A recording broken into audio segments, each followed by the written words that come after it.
z equals to a singular point है, ठीक है। तो अगर z equals to a F of z के लिए सिंगुलर पॉइंट है और z इक्वल्स टू ए के नेबरहुड में अगर मैं एक सर्कल ड्रॉ करूं छोटी सी छोटी रेडियस का, मतलब एक स्मॉल रेडियस का सर्कल ड्रॉ करूं,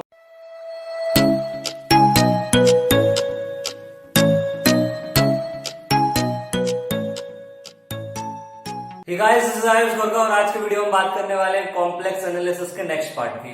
अभी तक हम कॉम्प्लेक्स एनालिसिस में बहुत कुछ कर चुके हैं और तुम लोग उस चीज की प्रैक्टिस करते रहना।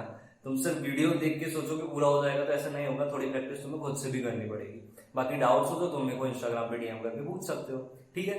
तो आज हम स्टार्ट करने वाले हैं पोल एंड रेसिड्यू। तो पहले बात कर ले पोल एंड रेसिड्यू। इसके नोट्स भी तुम्हें डिस्क्रिप्शन बॉक्स में मिल जाएंगे, पासवर्ड में बीच में बता दूंगा, ठीक है। तो पोल एंड रेसिड्यू क्या होते हैं? तो पोल एंड रेसिड्यू की बात करने से पहले मैं तुम्हें एक बेसिक सी बात कर लेते हैं कि इसमें जो टर्म्स यूज होने वाले हैं उसकी बात करते हैं अपन। तो मैंने तुम्हें सिंगुलैरिटी बताया था, अगर याद हो तो सिंगुलैरिटी क्या होती है?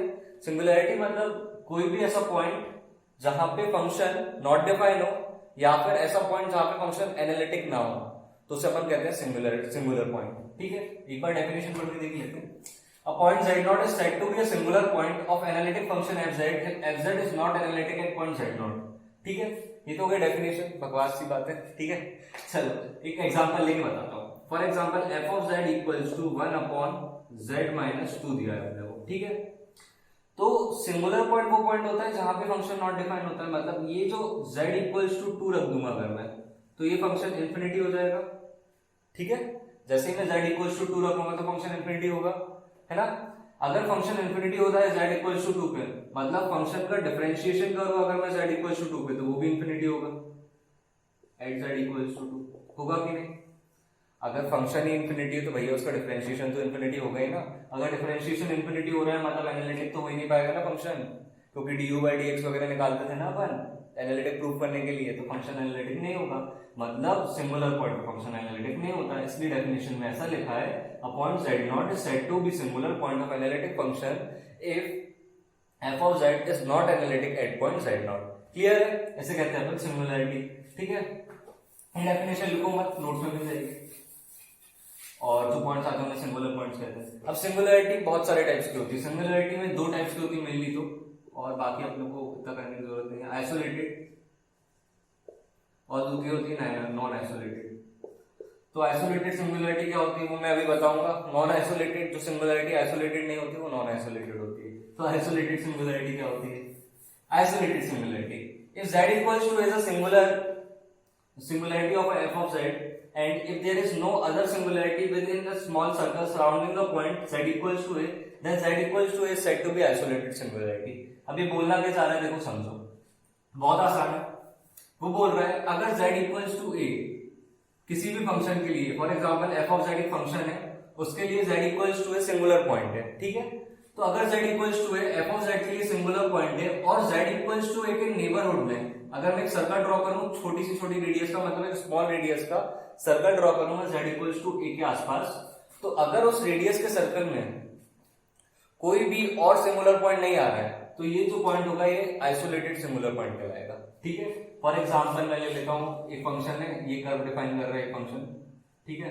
और उसमें ये 2 मतलब फॉर एग्जांपल एक पॉइंट 2 है जिसपे अपना फंक्शन सिंगुलर है, ठीक है। तो इसके आजू बाजू मैंने एक छोटा सा सर्कल ड्रॉ कर लिया है। तो अगर और भी सिंगुलरिटी हो सकती है, फॉर एग्जांपल यहाँ 3 है या 4 है, कुछ भी सिंगुलरिटी है, हाँ। तो अगर मैंने इसके आजू बाजू एक सर्कल ड्रॉ किया बहुत छोटी रेडियस का, वो रेडियस 0.00001 भी हो सकती है ना।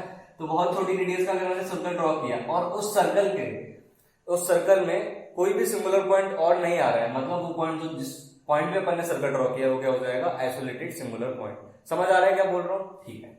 नहीं आ रहा हो तो वीडियो पीछे ले जाके समझो और क्या कर सकते हो।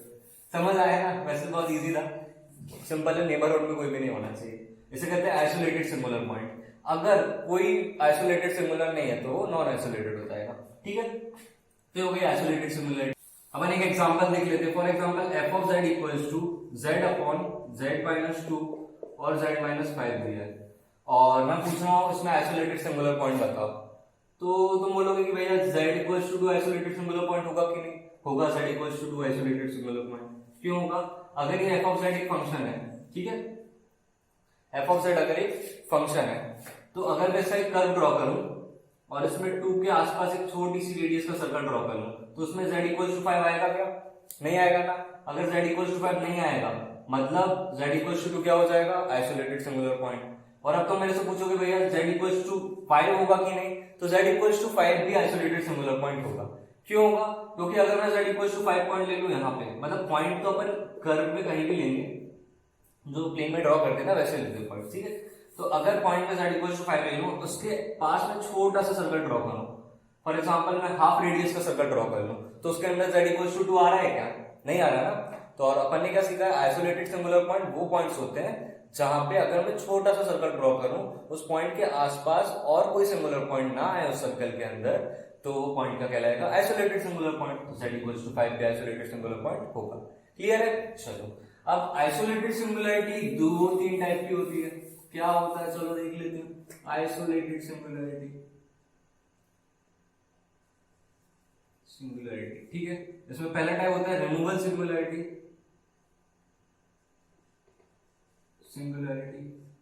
दूसरा होता है एसेंशियल सिंगुलरिटी, और तीसरा होता है पोल। ठीक है, आ गए अपन, बस पहुंच ही गए पोल पे। उससे पहले ये दो और पढ़ते थे। तो भाई रिमूवल सिंगुलरिटी क्या होती है? तो an isolated singularity z naught of function f(z) is removal singularity if z tends to z naught f of z exists and is finite। मेन चीज ये ध्यान रखना, अगर कोई फंक्शन, मतलब अपने को एक सिंगुलर पॉइंट पता है z नॉट एक सिंगुलर पॉइंट है, दिख रहा होगा नहीं? हाँ, तो अपने को पता है z नॉट एक सिंगुलर पॉइंट है, तो अगर उस z नॉट पॉइंट पे वो फंक्शन एग्जिस्ट करता है और अगर वो फाइनाइट है, तो वो सिंगुलरिटी जो होगी वो रिमूवल सिंगुलरिटी हो जाएगी। और एसेंशियल सिंगुलरिटी क्या होगी? एसेंशियल सिंगुलरिटी वो सिंगुलरिटी होगी जो उस पॉइंट पे रिमूव नहीं कर पाए, मतलब उस पॉइंट पे ना फाइनाइट हो ना वो एग्जिस्ट करता हो। ठीक है, जस्ट इसका अपोजिट। क्लियर है? तो अगर मैं रिमूवल सिंगुलरिटी का एक एग्जांपल ले लूं, तो for example f of z is equals to, मेरे पास है z² minus a² upon z minus a। ठीक है, तो अगर z इक्वल्स टू a की सिंगुलरिटी है, वो तो अपने को दिख रहा है इस फंक्शन में z equals to a singularity होगा। और अपने को क्वेश्चन में बोल दिया since z equals to a is its singularity, then find that it is removable or non-removable essential। ठीक है, अपने को पता करना है कि रिमूवल है या एसेंशियल है। अगर ऐसा कुछ क्वेश्चन आ गया तो क्या करेंगे? तो सिंपल है, अपन सबसे पहले लिखेंगे लिमिट, देखेंगे कि ये लिमिट एग्जिस्ट कर रही है कि नहीं z इक्वल्स टू a पे। ये फंक्शन पे अगर मैं z equals to a limit लगाऊं तो वो एग्जिस्ट कर रही है कि नहीं, और दूसरा वो फाइनाइट है कि नहीं। ठीक है, अपन ये देखेंगे। तो limit z tends to a f of z, limit समझते हो ना? ये थोड़ा बेसिक लिमिट तो आता है ना। फॉर एग्जांपल मैं तुम्हें दे दूं limit x tends to 5x² plus 5, इसे कैसे सॉल्व करेंगे? तो x की जगह यहाँ पे 5 रख देते हैं। बस लिमिट अपन तभी सॉल्व करते हैं जब हमारा फंक्शन फाइनाइट हो। मतलब अगर यहाँ पे मैं x माइनस 5 नीचे लिख देता, तो जैसे ही 5 रखेंगे तो ये क्या हो जाएगा? 5 रखेंगे तो 1/0 बनेगा, और इन्फिनिटी बनेगा तो 5 अपन रख नहीं सकते। जब तक अपन इसको इन्फिनिटी से हटा ना दें तब तक अपन लिमिट नहीं पुट करते। तो लिमिट तभी पुट करते जब हमारा फंक्शन फाइनाइट हो। ठीक है, मतलब उस पर्टिकुलर वैल्यू को पुट करने पे हमारा फंक्शन फाइनाइट वैल्यू दे रहा होगा। अगर इनफाइनाइट वैल्यू दे रहा होगा तो लिमिट पुट नहीं करेंगे। क्लियर है? तो ये तो लिमिट का बेसिक सा बताया मैंने। तो limit x z tends to a f of z, तो ये क्या हो जाएगा? Limit z tends to a f of z की जगह क्या हो जाएगा? z² minus a² upon z minus a। तो मैंने क्या बोला? लिमिट अपन तभी पुट करते हैं तब फंक्शन हमारा फाइनाइट वैल्यू दे रहा हो। अगर मैं इसमें z equals to a put करूंगा तो नीचे आ जाएगा। अब एक छोटी सी बेसिक चीज और बता दे रहा कि फाइनाइट वैल्यू कैसे देता है। अगर 1/0 है तो वो इन्फिनिटी कहलाता है, 0/0 है वो भी इन्फिनिटी कहलाता है, 1/0 तो 1 हो जाएगा, 1/∞ ये भी इन्फिनिटी होता है। मतलब ये सब नॉट डिफाइंड है उससे। तो इन सब में अगर इस टाइप का कुछ भी आ रहा है तो इस टाइप, मतलब इस टाइप का हमारे वैल्यू रखने पे ऐसा कुछ बन रहा है तो हम लिमिट पुट नहीं करते। क्लियर है? चलो बढ़िया है। तो यहाँ पे अपन रख रहे हैं z² minus a² upon z minus a। तो अगर मैं a रखूंगा तो इनफाइनाइट जा रहा है, मतलब लिमिट पुट नहीं करेंगे। मगर अगर मैं limit z tends to a ऊपर लिख दूं z minus a into z plus a, तो कोई दिक्कत है नहीं होगी ना? ऊपर लगा दे a² minus b² a plus b a minus b, इससे ही कट जाएगा। अरे यहाँ प्लस ही आएगा, इससे ही कट जाएगा। ठीक है, अब अगर मैं लिमिट लिखूं limit z tends to a z plus a, अगर मैं जब मैं लिमिट पुट कर दूंगा तो इनफाइनाइट जा रहा है क्या? नहीं जा रहा। फाइनाइट है फंक्शन, मतलब लिमिट एग्जिस्ट कर रही है और फंक्शन भी फाइनाइट है, तो ये क्या हो जाएगा? 2a हो जाएगा। मतलब ये जो सिंगुलरिटी थी z इक्वल्स टू a, ये क्या आ गई? रिमूवल सिंगुलरिटी, क्योंकि हम इस सिंगुलरिटी को रिमूव कर पाए। समझ आया कैसे करते हैं रिमूवल सिंगुलरिटी के क्वेश्चंस? तो ऐसे क्वेश्चन आ सकते हैं, बहुत बेसिक सा पार्ट था रिमूवल सिंगुलरिटी का, तो मेरे हिसाब से क्लियर हुआ होगा। अगर नहीं हुआ हो तो मेरे को कमेंट बॉक्स में लिख देना, तो मैं कोशिश करूंगा तो मैं क्लियर करूं, इंस्टाग्राम पे डीएम कर दूं। तो रिमूवल सिंगुलरिटी का जस्ट उल्टा क्या होता है? Essential singularity. मतलब फंक्शन अगर उस पॉइंट पे, उस सिंगुलर पॉइंट पे एग्जिस्ट नहीं करता हो या डिफाइन ना हो, तो वो क्या हो जाएगा? Essential singularity. अब हम देख लेते हैं कि पोल क्या होता है। ठीक है, तो मेन चीज यही थी। अभी तक मैं थोड़ा फास्ट चल रहा था क्योंकि अभी तक अपन ने जो पढ़ा वो इतना ज्यादा इंपॉर्टेंट नहीं था, बट अपने को पता होना चाहिए कि उनका मीनिंग क्या होता है, क्योंकि कहीं आ गया तो अपन क्या करेंगे। ठीक है, चलो अब पोल देख लेते हैं। Pole for any function f of z, if limit z tends to z naught f of z equals to infinity है, and limit z tends to z naught z minus z naught की ratio n f z exist कर रहा है और finite है, then z naught is a pole of order है। ये तो बकवास, सिंपल सी बात है, दो चीजें याद रखना। अगर limit z tends to z naught f of z equals to infinity है, ठीक है, किसी भी फंक्शन में अगर मैं कोई पॉइंट पुट कर रहा हूं, उस पॉइंट पे उसकी वैल्यू इंफिनिटी आ रही है, और अगर उस पॉइंट को अगर मैं इस फंक्शन ऐसा फंक्शन बना के पुट करूं, तो वो अगर फंक्शन एग्जिस्ट कर रहा है, मतलब जो वैल्यू आ रही है वो एग्जिस्ट कर रही है, और वो फाइनाइट वैल्यू आ रही है, एग्जिस्ट कर रही है मतलब वो इनफाइनाइट नहीं आ रही, ठीक। और अगर वो फाइनाइट वैल्यू आ रही है तो क्या हो जाएगा? तो वो जो n होगा वो पोल का ऑर्डर कहलाएगा, और जो z0 होगा वो पोल कहलाएगा। क्लियर? चलो एक बार बता देता हूँ क्वेश्चन से, तो तुम्हें थोड़ा क्लियर हो जाएगा। फॉर एग्जाम्पल अपने को दिया है f of z equals to z upon z minus 5 z minus 2 की पावर 2 z माइनस 3 की पावर 6, ऐसा दे रखा है अपने को। ठीक है, और अपने को बोला है फाइंड इट्स पोल, तो अपन क्या करेंगे? सिंपल है, सबसे पहले अपन क्या फाइंड करेंगे? अपन सिंगुलर पॉइंट फाइंड करेंगे। सिंगुलर पॉइंट क्या क्या होते हैं? क्यों सिंगुलर पॉइंट फाइंड कर रहे हैं? सिंगुलर पॉइंट अपन इसलिए फाइंड कर रहे हैं क्योंकि अपने को उससे पता चल जाएगा कि इन पॉइंट्स पे फंक्शन क्या हो रहा है? इन्फिनिटी हो रहा है। और अपने को सबसे पहले क्या फाइंड करना है? कि इन पॉइंट पे फंक्शन इनफाइनाइट हो रहा है। ठीक है, चलो तो सिंगुलर पॉइंट क्या हो जाएंगे? z equals to 5, z equals to 2, z equals to 3। ये मेरे को कैसे समझ आता है? मैं इन चीजों को जीरो से इक्वेट कर देता हूँ। z माइनस 5 को मैं जीरो से इक्वेट करूंगा तो क्या आ जाएगा? 5 आ जाएगा। z माइनस 2 को करूंगा तो क्या आ जाएगा? 2 आ जाएगा। z माइनस 3 को करूंगा तो 3 आ जाएगा। क्लियर है? जीरो से इक्वेट किया क्योंकि 1/0 मतलब किसी के भी अपॉन में जीरो, तो वो इनफाइनाइट होता है। क्लियर है?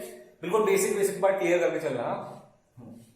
तो अपने सिंगुलर पॉइंट्स आ गए। अब अपने को चेक करना है कि ऐसा कुछ हो रहा है कि नहीं, तो अपन कर लेते हैं। अपन एक पॉइंट को ले लेते हैं z इक्वल्स टू 5 को, तो limit z tends to 5 z minus 5 f of z की जगह ये पूरा फंक्शन आ जाएगा z upon z minus 5 z minus 2 का होल स्क्वायर z माइनस 3 का होल 6।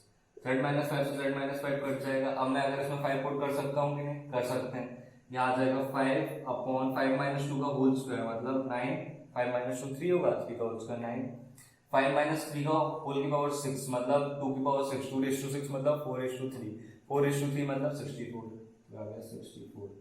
मतलब मेन चीज मैं समझाना चाह रहा हूँ, अपन ऐसे सॉल्व किया तो अपनी वैल्यू क्या आई? अपनी वैल्यू फाइनाइट आई, मतलब अपनी सेकंड कंडीशन भी सेटिस्फाई हो रही है और एग्जिस्ट कर रहा है भैया, तभी तो वैल्यू आई है। ठीक है, तो हमारी दोनों कंडीशन सेटिस्फाई हो रही है, मतलब जो z इक्वल्स टू 5 है ये क्या हो जाएगा? पोल। और इसका ऑर्डर क्या होगा? इसका ऑर्डर होगा 1। z इक्वल्स टू 5 का ऑर्डर हो जाएगा 1। एक और चीज, pole of order 1 is known as simple pole. क्या? Pole of order 1 is known as simple pole. ये चीज याद रखना। ठीक है, तो ये समझ आया। तो ऐसे अगर मैं तुमसे पूछूं इसका ऑर्डर क्या होगा? इसका ऑर्डर हो जाएगा 2, ये 2 ऑर्डर की पोल है। इसका ऑर्डर क्या हो जाएगा? इसका ऑर्डर हो जाएगा 6। तो अब समझ आएगा कि पोल कैसे बताते हैं। बहुत इजी है ना, सिंपल देखना है और बताना है। इतना तो कोई बच्चा भी कर लेगा यार, है ना। चलो आगे बढ़ते हैं अपन, बकवास का। चलो एक क्वेश्चन दे रहा हूं, तुम करके बताना मेरे को, देखता हूं मैं तुमसे कितना बनता है। इनको लिखने की जरूरत नहीं है, नोट्स में है। f of z equals to दिया है sin z upon z square upon z minus 2। इसके मेरे को पोल्स बताओ क्या क्या है और उनका ऑर्डर क्या है। ठीक है, वीडियो पॉज करो और करके बताओ। सोचा? चलो बढ़िया है। ये है वो धोखे वाला क्वेश्चन। अगर तुम्हें थोड़ा लिमिट्स का नॉलेज होगा तो तुम धोखा नहीं खाओगे। देखो, अगर मैं ऐसे लिख दूं f of z sin z upon z into 1 upon z into 1 upon z minus 2, तो कोई दिक्कत नहीं। ठीक है। अब अगर मैं z, इसमें सबसे पहले सिंगुलरिटीज क्या है वो बताओ। सिंगुलरिटी z इक्वल्स टू 0 है, एक सिंगुलर पॉइंट, और एक z इक्वल्स टू 2 है, यही है। तो सबका आंसर क्या है वो मेनली, तो इसका ऑर्डर क्या है 2 और इसका ऑर्डर है 1, है ना। ये आंसर गलत है। क्यों गलत है सुनो, क्योंकि लिमिट z टेंड्स टू 0, या फिर ऐसे लिख देता हूं x tends to 0 sin x upon x 1 होता है, ठीक है। जब हम इसके लिए पोल के लिए सॉल्व करेंगे, मतलब जब हम z इक्वल्स टू 0 को पोल के लिए सॉल्व करेंगे, तो हम क्या लिखेंगे, limit z tends to z naught की जगह क्या आ जाएगा 0, क्योंकि हमारा एक सिंगुलर पॉइंट 0 है, एक सिंगुलर पॉइंट 2 है, तो अगर मैं 0 के लिए सॉल्व कर रहा हूं तो z नॉट की जगह 0 आ जाएगा, ठीक है। और यहाँ पे आ जाएगा sin z upon z into 1 upon z into 1 upon z minus 2, ठीक है। अगर जैसे मैं z 0 पुट करूंगा, ये वैल्यू तो 1 हो रही है ना, तो अपन इस वाले z को नहीं लेंगे ना, सिर्फ इस वाले z को लेंगे।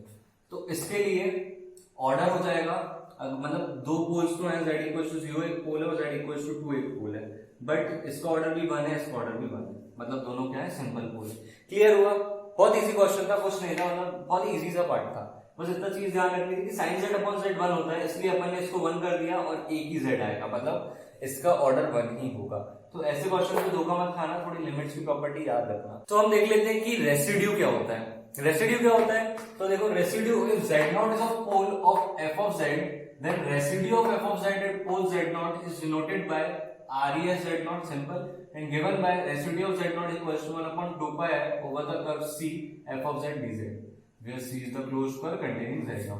ये होता है भाई सिंपल सी डेफिनेशन, कुछ नहीं। रेसिड्यू मतलब क्या होता है कि अगर z0 एक पोल है f of z का, तो रेसिड्यू की वैल्यू होगी ये, और उसे डिनोट करेंगे RES of z0 से, ठीक है। तो ये तो हो गई इसकी डेफिनेशन, अगर कहीं लिखने आ गई तो। बाकी हमने ऐसे निकालते नहीं, ये तो मैंने इसलिए बताया कहीं लिखने आ गई तो क्या करेंगे, और अपने को पता होना चाहिए कि मतलब बेसिक वैल्यू क्या होती है रेसिड्यू की, ठीक है। उससे कैसे क्वेश्चंस भी आ सकते हैं कभी कभी अपने। बाकी मेनली क्वेश्चंस इन दोनों से ही होते हैं। पहला पॉइंट, फाइंड रेसिड्यू करने के लिए सबसे पहले सिंपल पोल, अगर अपने को अगर सिंपल पोल दी, सिंपल पोल क्या होती है, pole of order 1 is known as simple pole, ठीक है। तो अगर अपने को सिंपल पोल दी तो रेसिड्यू कैसे निकालेंगे, residue of z0 equals to limit z tends to z0 z minus z0 f of z। Simple ये वाली लिमिट सॉल्व कर लेंगे तो अपने को सिंपल पोल के लिए रेसिड्यू मिल जाएगा, ठीक है। लिमिट सॉल्व करने आने लगी ना, मैंने बहुत बेसिक सा पार्ट बताया था लिमिट का कि कैसे सॉल्व करते हैं, ऐसे ही करते हैं, बस बहुत बेसिक था, वो तो कुछ नहीं है, ठीक है। मतलब बहुत बेसिक से सॉल्व है यहाँ पे लिमिट का भी, ऐसे कुछ ज्यादा वो नहीं है कि तुम्हें प्रॉब्लम आएगी लिमिट में, ठीक है। नेक्स्ट थिंग, अगर अपने को पोल ऑफ ऑर्डर m दे दिया तो क्या करेंगे, अगर पोल ऑफ ऑर्डर m दे दिया तो रेसिड्यू का फॉर्मूला ये हो जाता है 1 upon m minus 1 factorial limit z tends to z0 d of m minus 1 upon dz m minus 1 z minus z cot पे और m f of z। Clear, ये तो हो गया फॉर्मूले। अपन एक बार क्वेश्चन देखते हैं तो अपने को क्लियर होगा कि कैसे करते हैं रेसिड्यू के क्वेश्चन सॉल्व, ठीक है। चलो एक आध क्वेश्चन देख लेते हैं। फॉर एग्जांपल अपने को दे दिया f of z equals to दिया है 1 अपॉन, क्या होगा question, 1 upon z minus 2 z minus 4 की पावर 4, ठीक है। अपने को ये दे दिया क्वेश्चन, अपने को बोला है इसका रेसिड्यू निकालो और पोल्स निकालो, ठीक है। तो पोल्स बताओ भाई, पोल्स क्या हो जाएंगे, एक तो पोल हो जाएगी z इक्वल्स टू 2 और z equals to 4। z equals to 2 का ऑर्डर हो जाएगा, क्या हो जाएगा ऑर्डर 1, z इक्वल्स टू 4 का 4 मत लिखो 3 लिख लो, z इक्वल्स टू 3 का ऑर्डर हो जाएगा 3, ठीक है। ऑर्डर 1 है मतलब z इक्वल्स टू 2 तो क्या हो गई simple pole, z equals to 4 का ऑर्डर 3 है मतलब ये क्या हो गई ऑर्डर 3 वाली पोल, और इसका कोई नाम नहीं है, ठीक है। चलो तो अब हम बात करते हैं रेसिड्यू की। तो रेसिड्यू के लिए सबसे पहले अपने को क्या बोला है, z equals to 2। z equals to 2 के लिए अगर मैं रेसिड्यू निकालूंगा तो z इक्वल्स टू 2 क्या है, सिंपल पोल है, तो इसका रेसिड्यू कैसे निकालेंगे, ये वाले फॉर्मूले से। For simple pole z equals to z0 limit z tends to z0 z minus z0 f side होती है ना, ठीक है। चलो कर लेते हैं, तो क्या हो जाएगा, residue of 2 is equals to limit z tends to 2 z minus z0 की जगह आ जाएगा 2, साला 2 और z सेम ही दिख रहा है, ये लो z को थोड़ा अलग बना दिया अपन ने, ठीक है। यहाँ पे तो चलो चलेगा, यहाँ पे z ये है z minus 2 f of z ये z, ठीक है। चलो लिमिट z टेंड्स टू 2 बेटा, z minus 2, F of z की वैल्यू कितनी दी है बच्चों, 1 अपॉन z माइनस 2 और z माइनस 4 का क्यूब, ठीक है। इससे कट जाएगा, z इक्वल टू 2 उसमें पुट कर सकते हैं। क्यों पुट कर सकते हैं, जैसे ही पुट करेंगे तो नीचे 0 आ रहा है क्या, नहीं, मतलब लिमिट एग्जिस्ट कर रही है, एग्जिस्ट करना मतलब इनफाइनाइट नहीं जा रही है, ठीक है। लिमिट एग्जिस्ट कर रही है, अरे कौन चीज होती है एग्जिस्ट करना, मतलब वो तो लिमिट में ही बात है कि RHL इक्वल टू LHL, वो सारी चीजें होती थी, छोड़ो। तो z माइनस 2 से z माइनस 2 कट जाएगा, ठीक है। लिमिट z टेंड्स टू 2 इधर पुट कर सकते हैं, क्यों, क्योंकि लिमिट फाइनाइट है इस पे। z इक्वल टू 2 पुट करने पे क्या आ जाएगा, 1 अपॉन 2 माइनस 4, मतलब माइनस 2 की power 3, that is 1 upon minus 8। ये अपना आंसर आ गया, रेसिड्यू एट 2 आ गया, क्लियर है। अब रेसिड्यू एट 4 निकालना है, तो रेसिड्यू एट 4 कैसे निकालेंगे, क्योंकि इसका ऑर्डर 3 है, तो अपन ये वाला फॉर्मूला लगाएंगे। तो अगर मैं रेसिड्यू एट 4 निकालने की बात करूं तो निकाल लेते हैं, इजी है। फॉर्मूला क्या है अपना, residue at 4 is equal to 1 upon z m minus 1 factorial, m की वैल्यू है 3 minus 1 factorial, limit z tends to 3, ठीक है। d 3 नहीं होगा, z टेंड्स टू 4, क्योंकि रेसिड्यू तो अपन z नॉट पे निकालते हैं ना, तो यहाँ जाएगा 4 d of m minus 1 upon dz की पावर m माइनस 1, m की वैल्यू है 3, मतलब d2 आ जाएगा यहाँ पे। इसको थोड़ा अपन मिटा देते हैं, इधर आ जाएगा z माइनस 4 की पावर 3, इसको मिटा ही देगा पूरा, इंटू 1 अपॉन z माइनस 2। इसका सॉल्यूशन तुम्हें नोट्स में मिल जाएगा, तो तुम बस क्वेश्चन सॉल्व कैसे कर रहा हूँ, अप्रोच देखो, अप्रोच सीखना जरूरी है, सीखना जरूरी है, ठीक है। तो z माइनस 4 से z माइनस 4 चला जाएगा, क्लियर है। तो ये बचा अपॉन z माइनस 2 बचा, तो ये होगा 1 अपॉन 3 माइनस 1, डायरेक्ट 2 फैक्टोरियल लिखूं तो कोई दिक्कत तो नहीं होगी ना, नहीं होगी, चलो ठीक है। z equals to 4 d2 by dz square into 1 upon z minus 2, ठीक है। अब इसका मतलब क्या होता है, इसका मतलब ये होता है कि इसकी 2 बार डिफरेंशिएशन करो, तो कर देते हैं। एक बार डिफरेंशिएशन करेंगे तो क्या आ जाएगा, देखो मैं यहाँ डिफरेंशिएट करके बताता हूँ इसको, इसका डिफरेंशिएशन कैसे करेंगे। 1 अपॉन z माइनस 2 का डिफरेंशिएशन, z माइनस 2 को ऊपर लेके जाऊंगा तो हो जाएगा z माइनस 2 की पावर माइनस 1। अपन ने देखा था x रेज़ टू n का फॉर्मूला होता है n x raise to n minus 1, ठीक है, ये डिफरेंशिएशन के लिए। तो यहाँ लगा देंगे माइनस 1 z माइनस 2 की पावर माइनस 2, ठीक है। एक और बार डिफरेंशिएट करना है, यही चीज वापस कर देंगे, माइनस 2 यहाँ आएगा तो हो जाएगा plus 2, minus 2 into minus 1 plus 2 हो जाएगा इंटू z माइनस 2 की पावर, ये z यार तुम्हें क्लियर नहीं होगा शायद, ठीक है, z माइनस 2 की पावर माइनस 3 हो जाएगा, क्यों, माइनस 2 माइनस 1 हो गया, क्लियर है। तो ये आ गया 2 इंटू z माइनस 2 की पावर माइनस 3, ये इसका डिफरेंशिएशन करके आ रहा है 2 बार। तो 1 upon 2 factorial limit z tends to 4 into 2 upon z minus 2 की पावर 3, ठीक है। अपन यहाँ पे 4 रख देंगे, आंसर आ जाएगा 2 फैक्टोरियल तो 2 ही होता है, ये 2 ही रहेगा, 4 माइनस 2 कितना हो जाएगा 2 की पावर 3, इससे कट जाएगा 1 अपॉन 8, अपना आंसर आ जाएगा। क्लियर हुआ कैसे निकालते हैं रेसिड्यू, सिंपल है, 2 फॉर्मूले इनका यूज करना है अपने को, और उसमें डिफरेंशिएशन छोटी सी। तो रेसिड्यू निकालना बहुत इजी है, तो इसका अगर क्वेश्चन आता है तो आई होप सो कि तुम लोग गलत नहीं करोगे, क्लियर है। तो आज अपन ने क्या क्या पढ़ लिया, आज अपन ने पढ़ा कि पोल क्या होता है, रेसिड्यू क्या होता है। पोल से पहले अपन ने सिंगुलैरिटीज पढ़ा था, सिंगुलैरिटीज क्या होती हैं, और सिंगुलैरिटी 2 टाइप की देखी थी, आइसोलेटेड, नॉन आइसोलेटेड। आइसोलेटेड ऐसी सिंगुलैरिटी, ऐसे सिंगुलर पॉइंट जिसके आसपास और कोई सिंगुलर पॉइंट एग्जिस्ट नहीं करता एक छोटी सी रेडियस के सर्कल में, तो अपन उसे कहते हैं isolated singularity. At the same time अपन ने देखा नॉन आइसोलेटेड सिंगुलैरिटी, जो आइसोलेटेड नहीं होती वो नॉन आइसोलेटेड होती है। आइसोलेटेड के 3 पार्ट्स होते हैं, रिमूवल, एसेंशियल और पोल। रिमूवल, जो सिंगुलैरिटी को हम रिमूव कर पाए उन्हें रिमूवल सिंगुलैरिटी कहते हैं। इसमें 2 कंडीशन याद रखनी है। रिमूवल सिंगुलैरिटी के लिए fz किसी पॉइंट z0, मतलब अगर z0 सिंगुलर पॉइंट है तो उसमें हमारा फंक्शन एग्जिस्ट करना चाहिए और फंक्शन फाइनाइट होना चाहिए। एट द सेम टाइम अगर ये चीजें नहीं है तो वो क्या हो जाएगा, एसेंशियल पॉइंट, एसेंशियल सिंगुलैरिटी। अब पोल देखा अपन ने, पोल क्या होता है, अगर किसी सिंगुलर पॉइंट पे हमारा फंक्शन इनफाइनाइट है और उसी पे हमने limit z tends to z0, z minus z0 raise to n, f of z finite है और एग्जिस्ट कर रहा है, तो वो z0 होगा, वो हमारा पोल हो जाएगा। वो देखा अपन ने। फिर अपन ने देखा इसे सॉल्व कैसे करते हैं, ठीक है। और अपन ने क्या देखा, रेसिड्यू क्या होता है। तो रेसिड्यू क्या होता है, रेसिड्यू का हमने सिंपल सा फॉर्मूला देख लिया था कि integration of 1/2 pi integration of C F of Z. वो तो सिर्फ सिंपल डेफिनेशन थी। निकालते कैसे, निकालने के मैंने 2 तरीके बताए। निकालने का पहला तरीका, अगर हमारा पोल सिंपल पोल है, सिंपल पोल क्या होता है, अगर ऑर्डर पोल का 1 है तो वो सिंपल पोल कहलाता है। ठीक है, तो अगर हमारा पोल सिंपल पोल है तो हम रेसिड्यू कैसे निकालेंगे, उसके लिए एक फॉर्मूला देखा। और अगर पोल सिंपल पोल नहीं है, किसी ऑर्डर का है, तो उसके लिए ये फॉर्मूला देखा। ठीक है, फिर हमने उसका क्वेश्चन किया तो हमारा आंसर आ गया। बाकी इसके और क्वेश्चन प्रैक्टिस के लिए मैंने दिए हैं नोट्स में देखना। और बाकी ठीक है, और क्या आज के लिए नहीं, आगे अपन देखते हैं। बाकी चैनल अच्छा लगा हो तो लाइक शेयर सब्सक्राइब करना।